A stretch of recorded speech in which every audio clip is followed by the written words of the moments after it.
can't believe I almost forgot this one. It was like the biggest one. The player count discourse. I don't know how many of you guys saw the Syrian post about player counts dropping. I will get the tweet up because it was very interesting. It sparked a lot of conversation.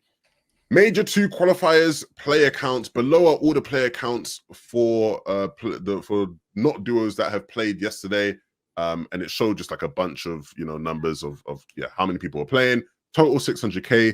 This is a lot lower compared to last Major 1, which had way more players. So for EU, Major 1 had 865,000 players. This season, 300,000 queued up. That's a minus 62% drop. And it's basically the same across every region. So much so, and some of these actually look pretty weird in terms of like player base. So what I found weird is that OC had more players than Middle East and Asia. Again, weird stuff going on, but overall, a large drop in the amount of people playing FNCS this season. What are the thoughts of the panel? The format.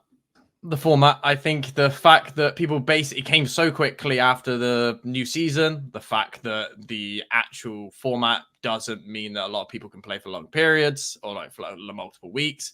I don't think the format is beneficial for the average player. I think it all mainly, in my eyes, comes down to the format. It could also come down to, the meta, no mobility, and no mobility metas a lot of the time do worse for the average player.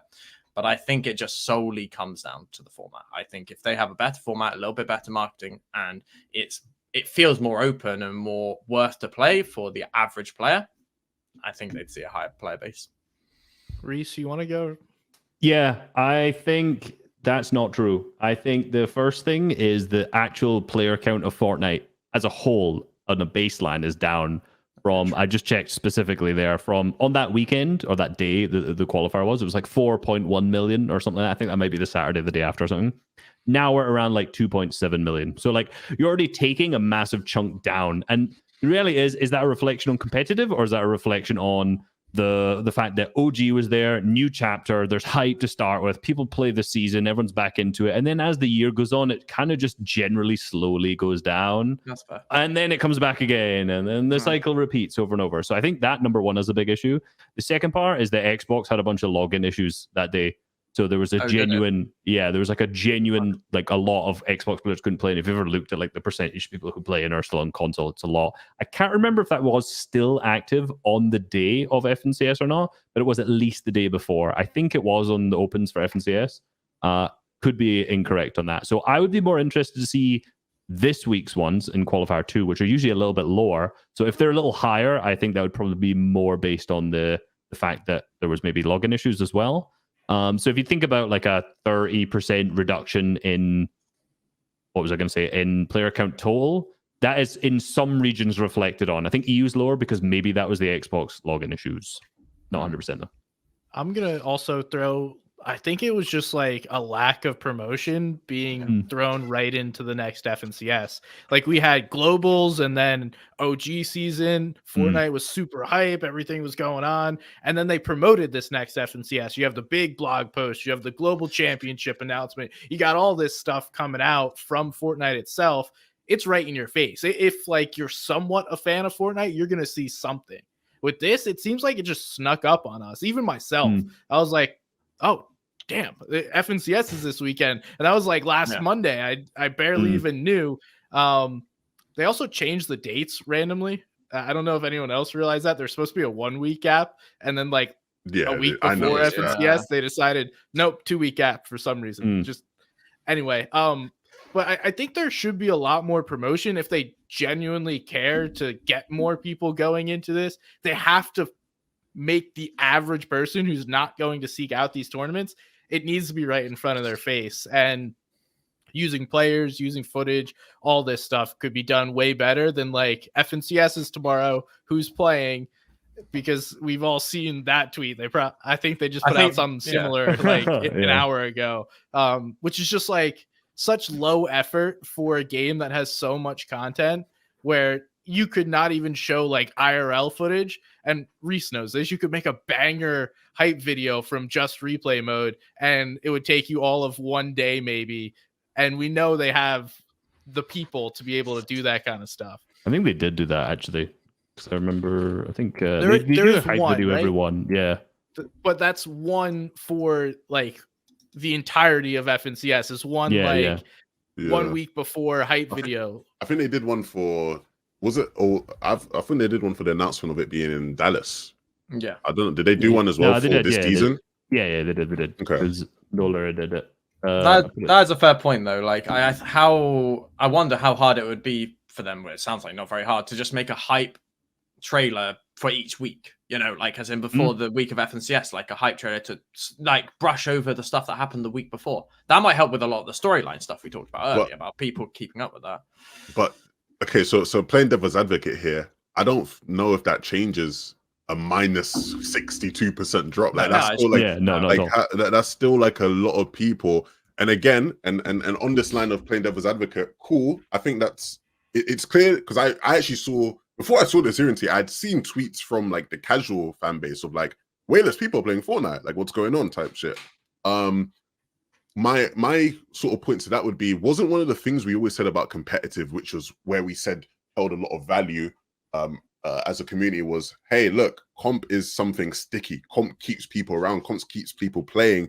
So yes, player count in general might be down, but if the same percentage that the player count is down is also represented in how much, you know, comp players there are, then is comp as sticky as we think it is? Because surely you would still expect some like relatively high comp numbers, because of all those players that are leaving, right? A lot of those would have been comp players, right? But you know, I thought we take pride in the fact that we keep people around, right? That's why comp is so valuable, because it keeps people playing for long. But that's not happening. So is that something to be, you know, worried about? And I think that's what plays into what Harry was saying. That's why I do low-key agree with what you were saying, Harry, about format. I think if FNCS Major 1 was more enjoyable to play for like most casuals, we would have had more people stick around to play the next FNTS. But the format not being too great, it only being like 2 weeks to qualify. Like after 2 weeks, FNCS is just done for the majority of the player base. It's like, why would you then come back around for the next one?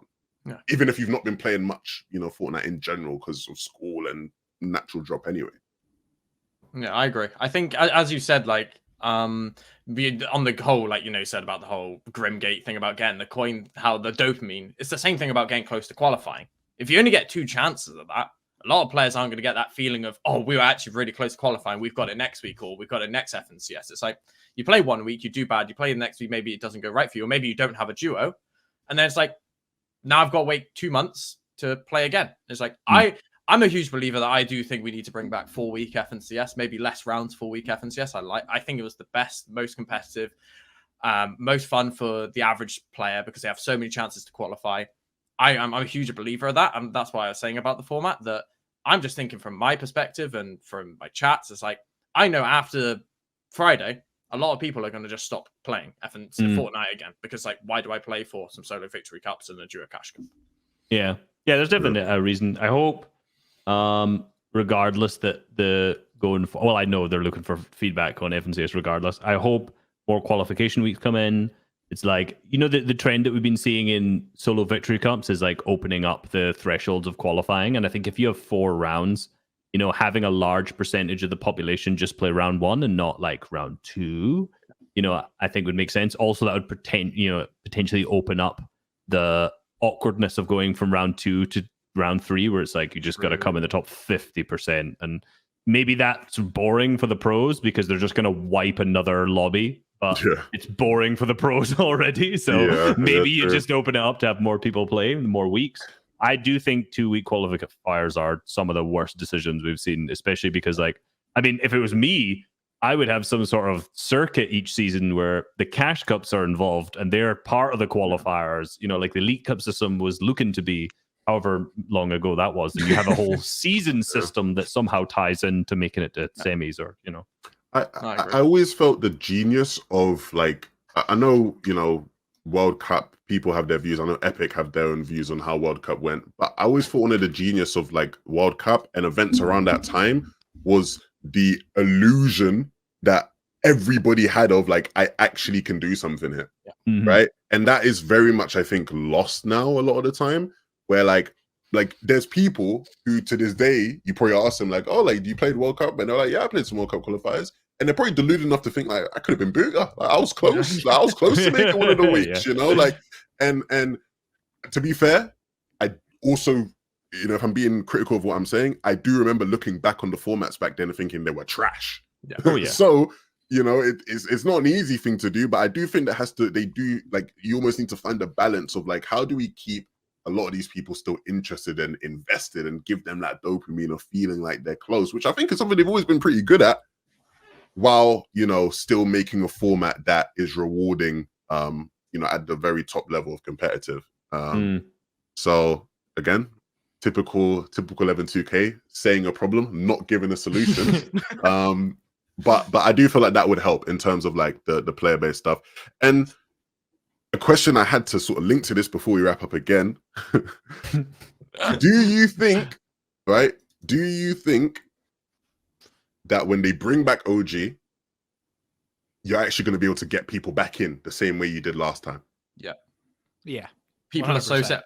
I just think of when I was a kid playing games, like there are very few people who, and this is why Fortnite is so unique. You have very few people when you're a kid growing up, you know, you go through a stage where you play FIFA, and then a few months later you play, you know, Call of Duty. A few months later you go through a Minecraft stage or whatever, right? When you're growing up. Very few games keep people for a year long, right? All it takes is one exciting update, and people are like, oh, I'll play Fortnite for this month or for the next 2 months. That's all it takes. It's people, and most of the average player base for Fortnite, the average age for the player base for Fortnite, they're not really people who just play one game over and over and over again. They can be playing one game and then they can get bored and play another game. You go through phases. So OG will just bring players back again. If it's OG's Chapter 1 or if it's Chapter 2 or if it's a mix of both or whatever it is, people are going to be excited to play it again. And it will have, as Ray said, we're going to have the exact same cycle. And as much as competitive players might get bored of it, it's going to be really easy for Fortnite to keep players coming back to the game now, because they always used to struggle with new chapters and new chapters being boring and new season updates being boring. Bring an OG season is literally just a push of a button and here comes 1 million players back into Fortnite, or here comes 2 million, 3 million, whatever. And it's just, and from what, you know, if we're going off some leaks, obviously it sounds like they're going to do an FNCS style tournament in OG season.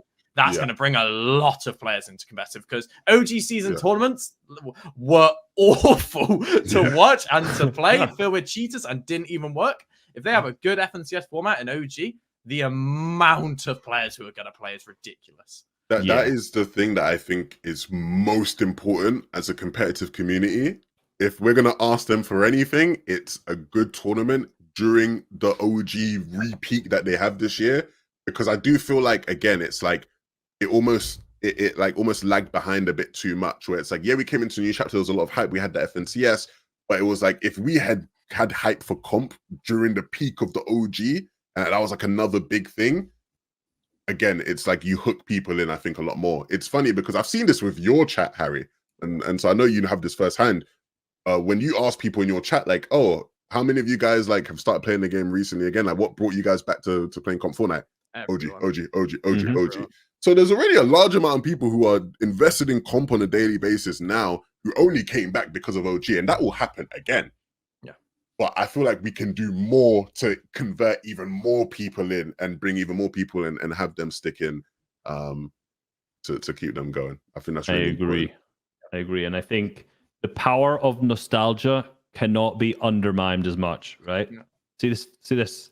Pokemon Ruby, this 2003. What a game. On this game on SSP. Wow. I'm still playing this 21 years later after I got it. You're saying we're going to have an OG FNCS? It's 2040. We're going to have an OG FNCS. Boys, we're going to get back together in 21 years and we'll see if OG is still going strong, of course. I will make top 2K in 2040, I hope. Jeez. And I think, like, one of the interesting things about nostalgia is that, like, if there's a limited window of opportunity for it, which there will be, a month, maybe 2, however long it'll be, people will come back and play that. Now, do I think it'll reach the same peak? I don't know, because, you know, that initial nostalgia was a massive gap. Yeah, it'll wear off, but I definitely think it'll have. And imagine this, you go from, it's almost set up so perfectly, FNCS Global Championship, big boom, big hype, you promo that next season FNCS Chaos or whatever it was called in the leak or whatever, and then you get OG season, then you go straight into a new chapter. That's like 4 months from that, like start to finish, that cycle of like massive hype. And then if you can continue that into the hype of qualifying for globals the next year, you just have like a full yearly cycle of super interesting news, super good stuff coming back and forth. So I hope they do good, and I definitely think it will bring back a lot of other players. And we're obviously talking as if it's all doom and gloom. There's still 3-4 million people playing Fortnite every day, which is madness. But I think every year there is a downward trend. And in particular in the third season, like that's always what I've seen is as the year goes on, the chapter goes, it just hype goes down a little, and then it repeats again, and it just goes forward, back and back. No, that's true. I thought this was an interesting comment. What makes OG so good is not the loot, not the tournament. It was the friends. Oh, damn, that's powerful. Oh, wow. That's powerful, man. That's true. I mean, on a personal level, I think that holds true for me. Like, the funnest part of OG was, yes, it was great to go back, but the people I was playing with was my actual OG friends I used to play with. Like, same, man. That's what was like the beauty of it for me. So no, I definitely think that's a great point. I definitely think that's a great point. Is there so I guess the question would be, again, going back to what the initial point was, are there any concerns around the lack of player count, or no? You guys aren't too worried about it? No, I don't think so. Not at the 600,000 people, still a ton of people playing a tournament. Like I think we're just like spoiled by last season. I don't think there's really any concern. I'm interested to see if the viewership numbers are as high as last season. I have my own thoughts on why they were so high last season, but that's a whole nother conversation. View bots. Yes, that's exactly why. Yeah, which we don't have time to get into. So we're going to wrap up the episode here.